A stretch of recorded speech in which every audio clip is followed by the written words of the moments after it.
7 o'clock. Call this meeting to order, and we'll start with the Pledge of Allegiance. Let me. I forgot two things tonight. I forgot to bring the flags over and the table. That's an easy fix. Thanks, Dale. Thank you. All right.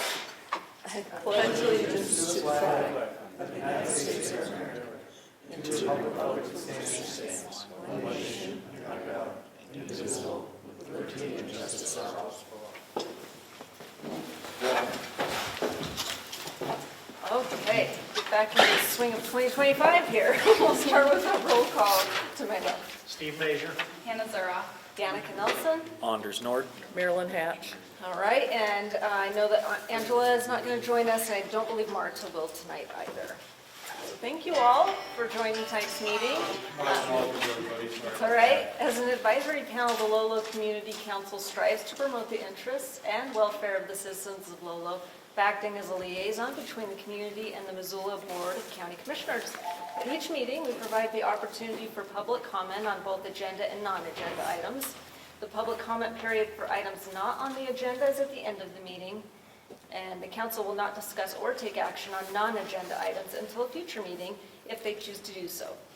Public comment on items that are on the agenda may be given during the public comment period after approval of expenditures and/or during discussion after the agenda item has been presented.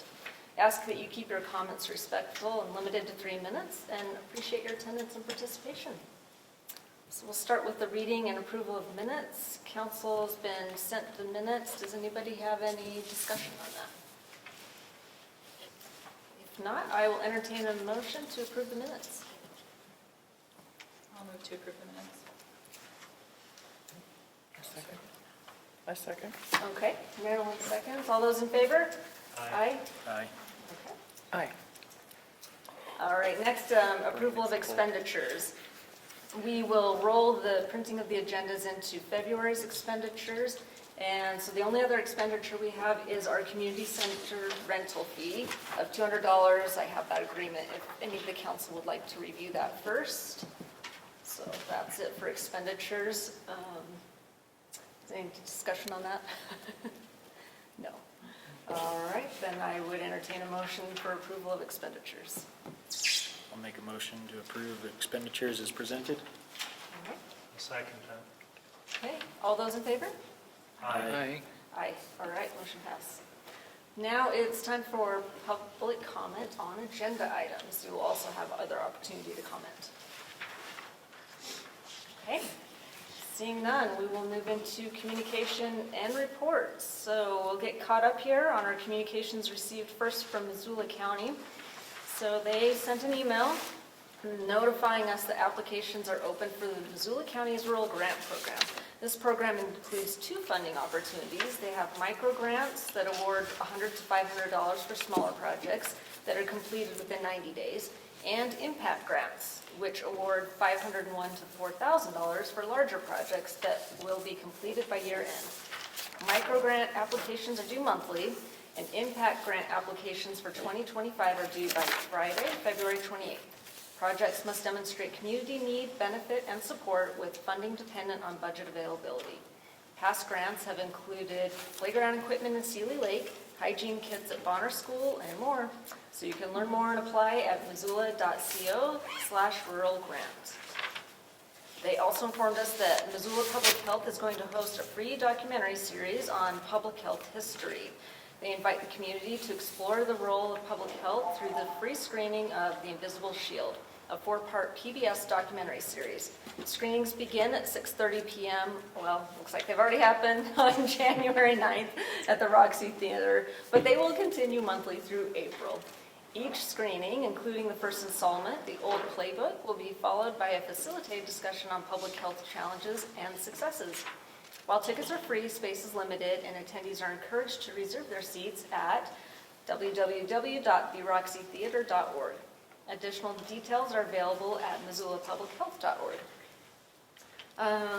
They've notified us that Mountain Bike Missoula will be doing trail grooming. They approved an amendment to the commissioners approved an amendment to the memorandum of agreement between Missoula County and Mountain Bike Missoula to include limited winter grooming on Marshall Mountain Park. And also there is a notice about environmental cleanup and public engagement at Marshall Mountain Park. So Missoula County, with funding from the EPA Brownfields program, conducted Phase 1 and 2 environmental site assessments at Marshall Mountain Park. They identified hazardous materials such as asbestos, lead-based paint, and lead-contaminated soil. To address these hazards, the county developed an analysis of brownfields cleanup alternatives to recommend a preferred cleanup strategy. The Montana DEQ will oversee cleanup efforts following public input on the ABCA, with the selected alternative 4 focusing on abatement, selective demolition, and preservation of key structures for reuse. Public comments are open until January 23rd, with details available on Missoula County Voice website.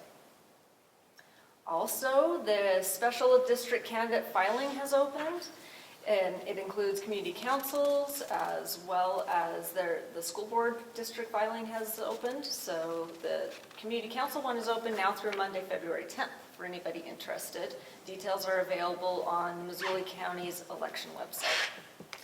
They also notified us that Commissioner Juanita Vero was appointed the chair for 2025. And finally, if you haven't yet, you can sign up to receive all this good info from the Missoula County Weekly Newsletter by clicking on the link if you had the printed agenda, or you can go to MissoulaCountyVoice.com and you can also sign up there, voice your thoughts, concerns, and questions about projects and initiatives happening at Missoula County. So that was our Missoula County Roundup. Can I Yes. ask Yes. if anyone has or maybe you do, Danica? It says micro grant applications are due monthly. This is the first bullet point. Do you know what that means? So it's an ongoing application process, and they have that amount set aside every single month for somebody to apply for.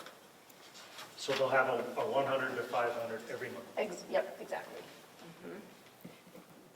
And next month, at our February meeting, we will actually have somebody from Missoula County here that's going to explain that in a little bit more detail, and I think she's going to review some of the past projects too for us. Thank you. You're welcome. All right, we received an email regarding the City of Missoula's update to their land use plan. So they had several hearings and public comment, and they adopted the Our Missoula 2045 Land Use Plan. The draft plan and associated details are available on engagemissoula.com. We finally received the anticipated email about the upcoming open house for US 93. Maybe I'm the only one that's super excited to learn about this. But the details of this email will be discussed later since we have a standing agenda item for that. We received an email regarding the special district election May 6th. We already kind of discussed this, but we do have 2 seats that are expiring on May 31st this year, and they will both be on that May 6th ballot. So board members with terms expiring who desire to be reelected and/or community members desiring to run for these seats will need to file a notarized oath of candidacy form with the elections office by 5 p.m. on February 10th.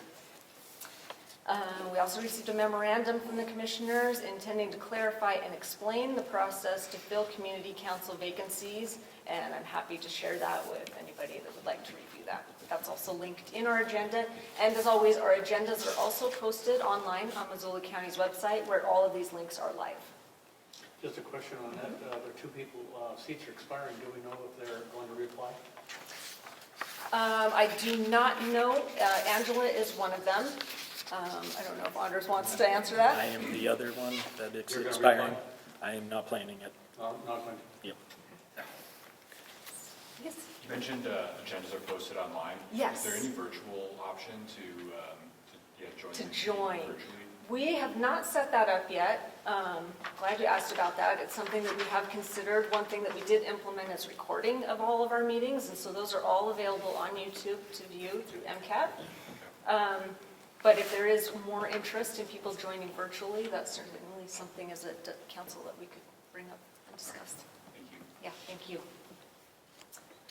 And that's all for communications, so I'll turn it over now to Marilyn for the treasurer report. Okay. So since we didn't meet in December, I have statements here for both November and December. The balance is taking in those 2 months in consideration.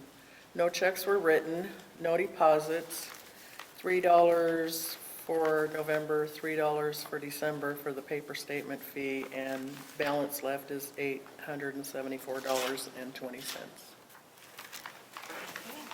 And any mail received? Yes, we received a Christmas card from the sheriff's office. Ta-da, has a few of their signatures in it, but you can't read them, but they put their badge numbers in case that helps. They must be surgeons on the side. Then a letter from the county commissioners about the reelection openings. And then a newsletter from the Department of Transportation. And it's always got a lot of articles in it, and I'll just go over a few of them. So one of them was "Don't crowd the plow," and then they had a list of a couple pages on the 2024 project highlights that they did. Different programs to promote child safety and safety for teens, and driving sober and buckling up. Navigating winter weather tips, slow down and move over, and then several pages on Vision Zero.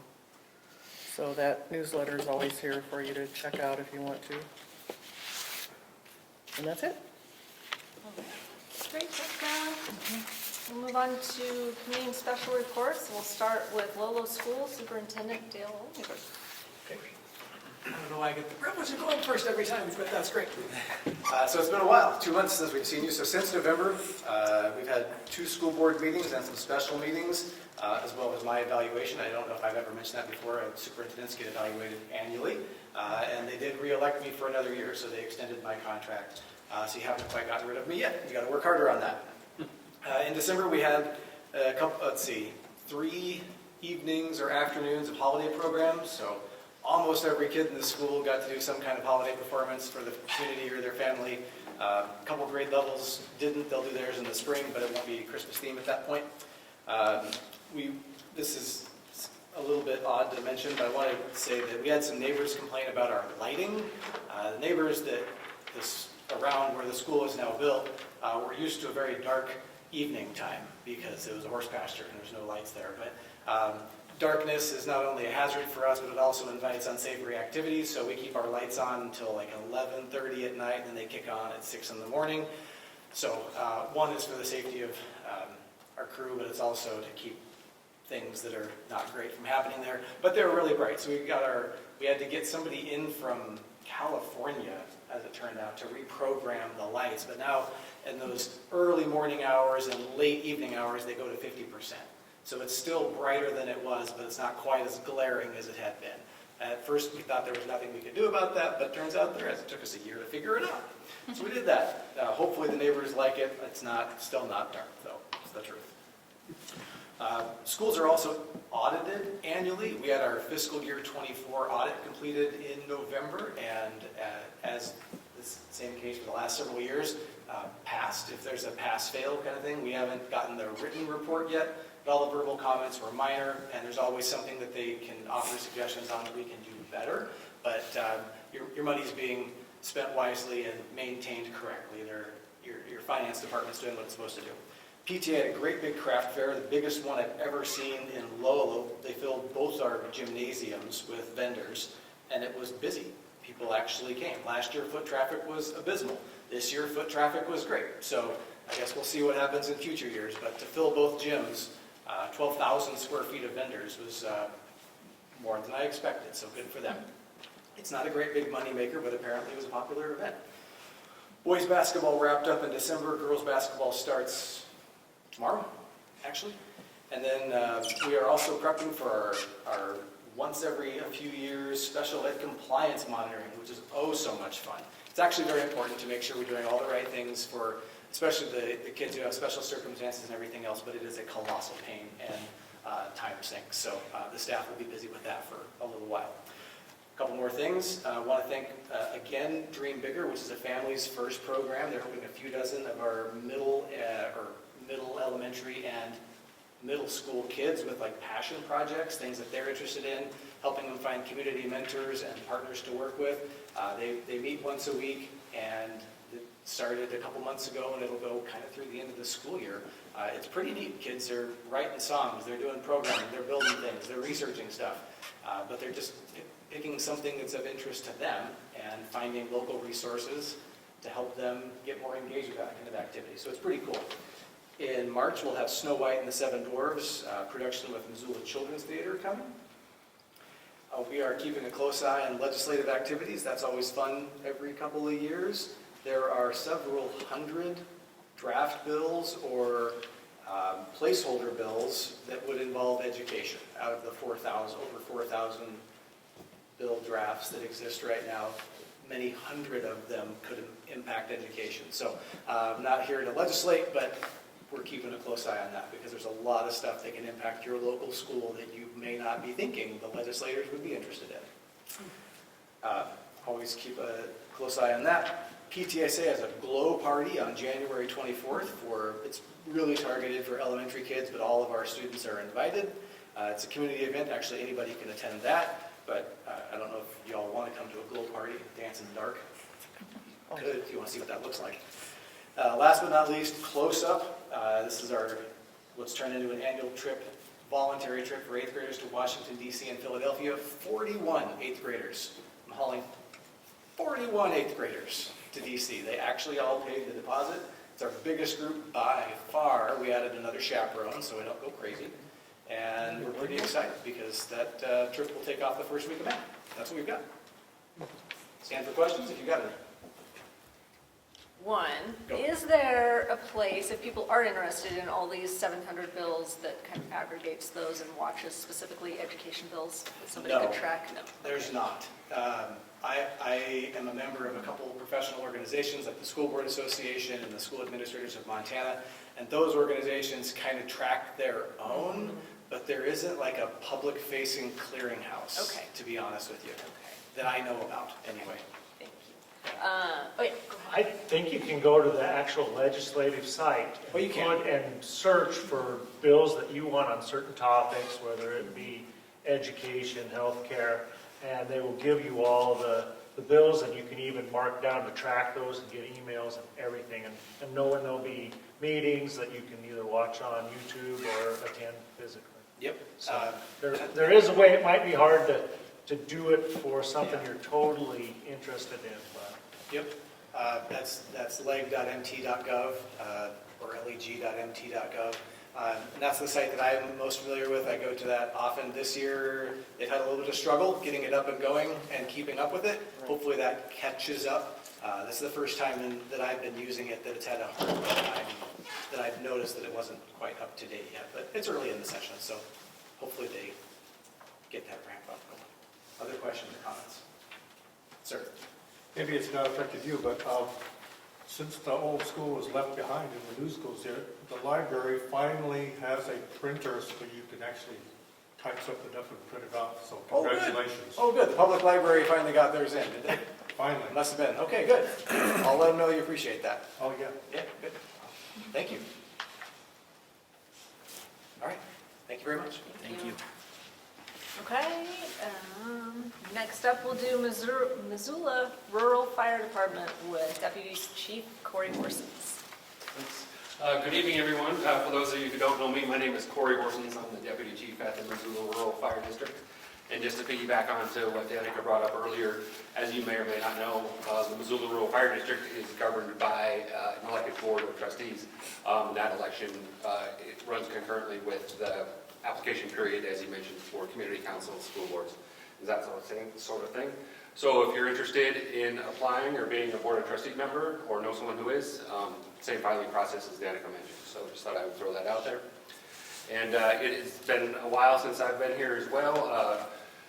The assistant chief, Kirk Paulson, came in my place in November and then wasn't here in December. So I'll try not to take too much of your time though. With the conclusion of 2024, I've been busy just looking at statistics, brought a few of them I thought that you guys might be interested in regarding just our station here in Lolo. In 2024, the Lolo station ran 525 calls, which is up just slightly from the previous year, which was 516 calls. Most of those are for emergency medical services. The fire department is just kind of a clever name. What we do most of the time is take care of sick and injured people. So about 53% of what we did was take care of, was for emergency medical incidents. Only about 9% of what we did was put out actual structure fires or vehicle fires or responding fire alarms. We saw, at least in the Lolo area, we saw a relatively significant reduction in the number of wildland calls that we responded to, which is a good thing. Hopefully that trend continues. And I'll talk a little bit more about our deployment down to California to help with that wildland fire here in a minute. But I found it interesting that there were 53 motor vehicle accidents here in the Lolo area in 2024. So that was up fairly significantly over 23. I'm not sure if that was just an anomaly or if that's the new normal, but we'll be keeping an eye on that just to see if that's a trend that we need to be speaking with the Department of Transportation or somebody else about. Corey, do you know what it was in 2023? I don't have it with me. I do have it, but I just don't have it with me. As I mentioned, we did, or you may have seen in the news that we did deploy one engine to California, one Type 3 engine, which is a big engine that's primarily used for putting out wildland fires. We sent a crew of 4 down with that, as did the city of Missoula. There's other fire departments in all of Montana who are participating in that effort down in Southern California right now. Our engine is on the Palisades fire near Malibu, and I'm told they're just in patrol status. So they're working within the containment line to make sure that the fire stays within the containment line. Sounds like they have a couple more days of wind to deal with, so our thoughts are certainly with those guys. They'll be there for at least 14 days. I wouldn't be shocked if we get a request to extend that time, but as of right now, they're there for 14 days. There has not been any sort of impact to our staffing levels as a result of sending people out of town, so we are still maintaining the same level of staffing here locally. And then finally, the thing I wanted to talk about, we just recently, just as of today, actually, we received the final draft of a station location study that we had conducted by a third party called Emergency Services Consulting International. The consultant that we worked with is a gentleman named Rodney Machado. He's from Florida, and I'll just give you kind of the Cliff Notes version because I haven't actually taken the time to read through it cover to cover just yet. But specific to Station 5 here in Lolo, it was identified that that station is in relatively poor condition. It was built in 1973. Despite our efforts to maintain it, it was built prior to the requirement for any sort of fire protection systems. So we mandate that other public buildings in the county or in our jurisdiction have fire sprinkler systems, and we don't have one ourselves, which is pretty glaring. Our crew's personal protective equipment is stored in the apparatus bay, so it's exposed to diesel particulate and that sort of thing, which has been shown to increase the incidence of cancers, which is a concern for us, obviously. We don't have designated space for exercise equipment or meetings or trainings or that sort of thing. And our access onto Highway 93 can be treacherous at times, being at an uncontrolled intersection. So it's been identified that we have some work to do around at least the renovation of the Lolo Fire Station, if not a complete relocation.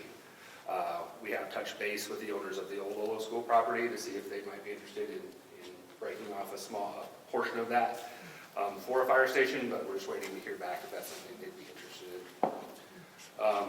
We have also identified that the current location of our headquarters station at South Avenue and Reserve, in order to best serve the needs of the community, should probably move further west, most likely somewhere along South Avenue. So we're in the process of identifying where exactly that might be, what property might be available, and that sort of thing. So more to come on that. Unfortunately, we don't have money in our budget currently that would allow us to construct or significantly renovate any of our fire stations. So all indications are that we likely will be going to the voters at some point in the future for a levy or bond or something to be able to finance the construction or renovation of our 5 fire stations, or at least 4 of our 5. One of our fire station in Monter is brand new, but more to come on that, surely. So that's what I have. I'm happy to answer any questions anybody might have. Be curious to talk about funding for that with a levy or a bond. That right away says taxes to me. Are there any other avenues, grants, anything else that could be applied for? We're certainly exploring any options that exist. I'm not aware of any grants currently. The biggest grant that we typically apply for each year is called the Assistance to Firefighters Grant, and that explicitly says it can't be used for fire stations. It can be used for equipment, but not stations. So we are exploring options that we could fund those sort of projects with that don't impact taxpayers. So more to come on that. But yeah, certainly we're sensitive, we're all taxpayers as well, so we're trying to be sensitive to any impact that we might have to the taxpayers, for sure. Yes, ma'am. So did the 53 motor vehicle accidents, you said that was in Lolo? That was, Or the whole correct. county? Well, that was just within the Station 5, so the Lolo Fire Station's response area. Oh. So that goes all the way up Highway 12, Oh. down to nearly the county line to the south. About to Bird Lane or so, going north into town. So not just right in Lolo proper, but in the general vicinity of Lolo. Where did it seem like the majority of those accidents were? I would have to go and actually look in our reporting software to know if there's any hot spots. Ones that come to mind for me, just because they tend to be catastrophic when they happen, is down south here and from Trader Brothers. There's been several fatality accidents there over the course of the last several years, but whether or not statistically that is a hot spot in terms of a significant number of crashes, I'm not sure, but can certainly look into that a bit further. Any other questions? Well, thank you again for your time. I won't be here next month. I'll be off at a training, but we'll send somebody in my place. So thanks much. Please don't hesitate to reach out to the fire district if you do have questions between now and the next meeting. Thank you. Thank you. Okay, next up we have Woodman School and Principal John Martin. Good evening, everyone. It's good to see everyone. It's been a while since I've been here as well. We've had a lot going on. We had a wonderful holiday performance that the students performed and had lots of parents and community come to that. We're gearing up for round 2 of state testing. I think we'll talk about how it's changed to 5 different sessions instead of the one larger test at the end of the year, so we're doing that throughout the year.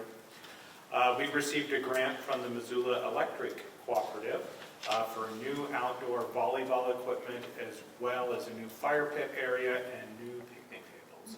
So we're actually a whole area, a corner of the property we're kind of redesigning to accommodate all that new equipment. I believe last time I was here I mentioned that we are scheduled stop for the county bookmobile from the Missoula Library. So that comes to Woodman twice a month, the second and fourth Tuesdays at 10:45. So the community would be welcome to stop by and use the bookmobile as well. This month we're gearing up for skiing, so we're taking students to skiing lessons up at Lost Trail Ski Area. So we'll be busy doing that this month. And 2nd through 5th grade is going to the Missoula Symphony in Missoula this month as well. We completed a series of writing workshops with children's author Sneed Collard, who does a lot of books about animals. Fantastic author, and he came out multiple times to teach writing, as well as do book signings and work with the students. So we were really excited about that, and it went really well. And we continue to focus within our strategic plan, not only on academic achievement, but also the unique outdoor and hands-on experiences that we have a wonderful location for up Highway 12 and right surrounded by the Lolo Trail Ranch. Also kind of tagging on to what Dale talked about with the legislative session, they are talking about changing funding for schools this year.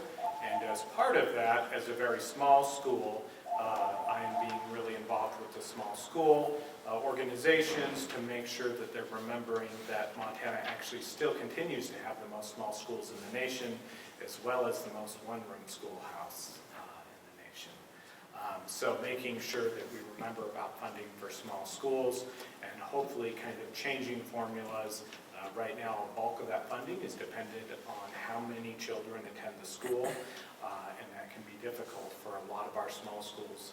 We have one-room schoolhouses with one student that are in rural locations where they could never even travel to be able to go to another school. Although we're close to Lolo School, we also pull from Idaho. So Powell, Idaho does not have a school nearby. And so when there are students in that remote location, they usually come to our school. So definitely I'll be advocating for small rural schools during this legislative session. And that is what I have. Any questions? Yes. How many students do you currently have? We have 31 students currently in preschool all the way to 8th grade.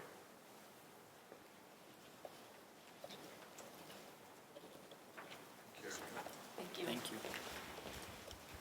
All right, does anyone have any adjustments to keep the order of the agenda? Don't have much left on it, but seeing none, we'll move into unfinished business. So this is our standing agenda item for general development and transportation discussions in Lolo. So as mentioned, we did receive communication that MDT and RPA are ready to present the results of their study on US 93. They will be holding 2 in-person open house meetings. They will be on Wednesday, January 22nd, and Thursday, January 23rd. Both are from 4 to 7 p.m. at Lolo School in the common area.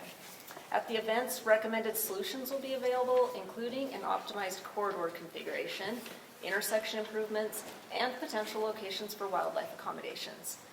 There will be study experts on hand to answer questions. No formal presentation will be made. However, I will interject here that they did make a formal presentation just this Monday to the Public Works Department, and those meetings are also recorded and available online if somebody wants a preview, but they will be coming in February to make a formal presentation to the community here at the Community Council meeting. So I'll say that. The same information will be provided at both open houses. Proposed recommendations will directly inform future roadway projects. However, no funding is currently secured. MDT and RPA are working in coordination with partners to identify potential funding sources, including grants, to move both short-term and long-term improvements along. After considering public input at the open house meetings, MDT will issue the draft study report for public review in winter, spring of 2025. The public review period for the draft report will be the final opportunity for public input on this study. And then as mentioned, they will be presenting at our next community council meeting in February. So I would encourage everyone to attend the open house, get a feel for kind of what's in that study, and then come to the February meeting with your comments here as well, because they will be here directly available to answer questions, and maybe you've had some chance to mull over those recommendations. So, I'm sorry, but I didn't get down. What time were those meetings? 4 p.m. to 7 p.m. and it's On both Wednesday. days? Both days, Wednesday and Thursday, the 22nd and the 23rd. And then, as always, yep, they'll be here in February as well. So that's all I have for that. Any discussion on that? All right, moving on to new business. We have a presentation from Missoula Aging Services.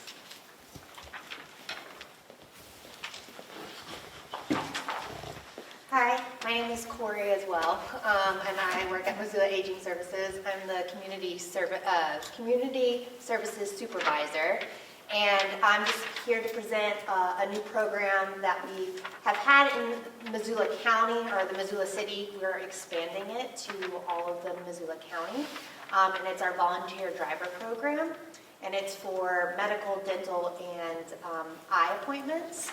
And we're serving older adults that need rides, and we also are taking volunteers who would like to drive older adults.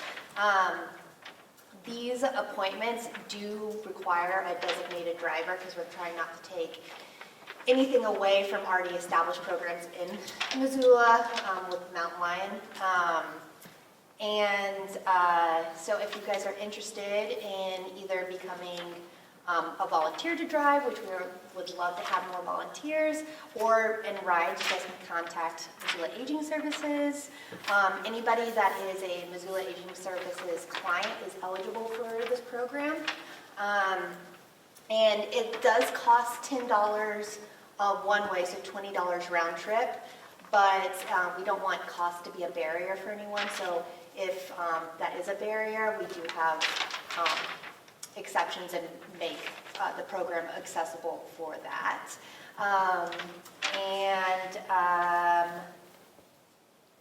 Yeah, I think that's all I have, unless anybody has any questions. What's the minimum age? Sorry? What's the minimum age? 60. 60 days? Mhm. Okay. Yes. Yeah, and so this program is run by volunteers, so I know that in this community, you probably are taking your community members to medical or dental appointments.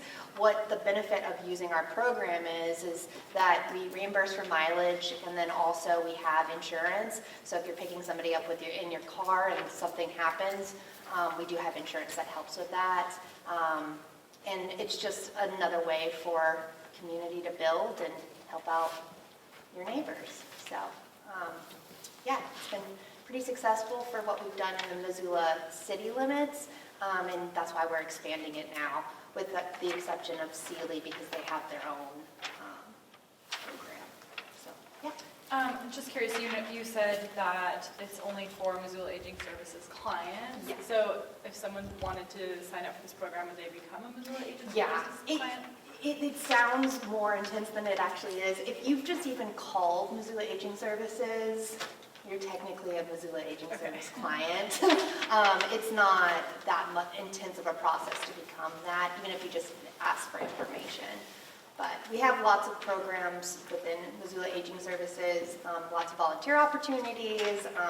We just got done with open enrollment, and so we've had a lot of people coming through.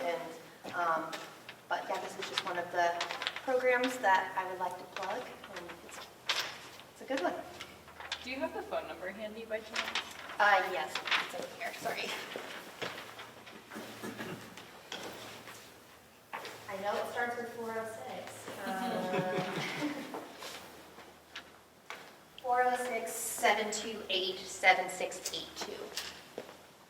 And you can, for this program specifically, you can just ask for a volunteer coordinator, or just say you're interested in the volunteer driver program, and they'll be able to direct you. Yeah. Any other questions? Awesome. Thanks, guys. Thank you. All right, time for public comment on items not on the agenda. Nothing. All right, our next meeting in February is going to be stacked. I apologize for that. Some of those were supposed to happen tonight, but that's all right. Lots of good info though. So we will hear, as I said, from the Highway 93 Corridor Study Project team. We will also hear from Missoula County about this rural grant program. They'll give us a little bit more details on that.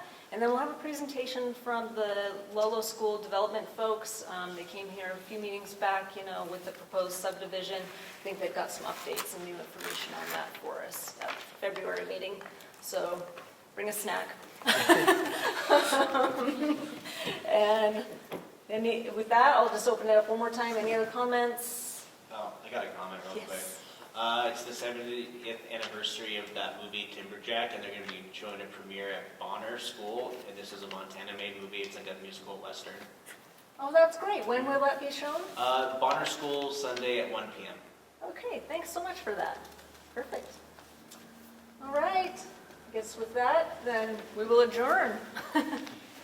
Thank you, everyone.